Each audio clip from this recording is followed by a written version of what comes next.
Hello guys, so if you have a newer GM vehicle with the 2.4 ecotec engine and you're getting these codes,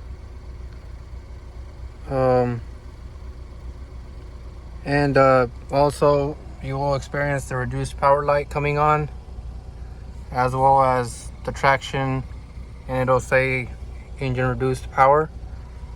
That is due to the cause that a lot of people don't change their oil.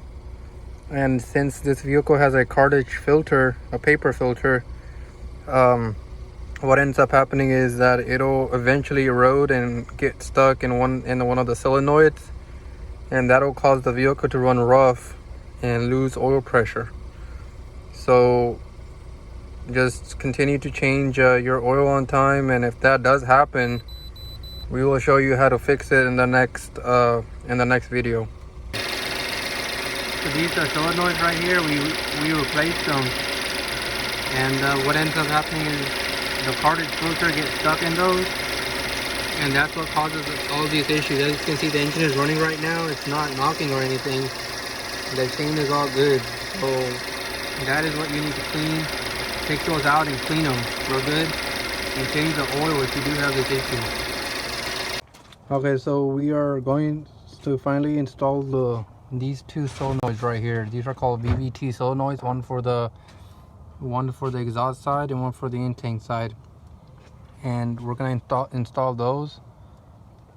And that's the filter right there. You see it has a little hole for the socket to go in, so every time you do an oil change you have to open that and replace the filter in there. So this goes for all vehicles with the ecotec engine 2.4. So this is so after we install both solenoids, we have put everything back together, and as you can see, the engine's running perfectly fine. Those are the old ones, and the reduced power light did go away, and the check engine light will go away after you drive the vehicle for a little bit.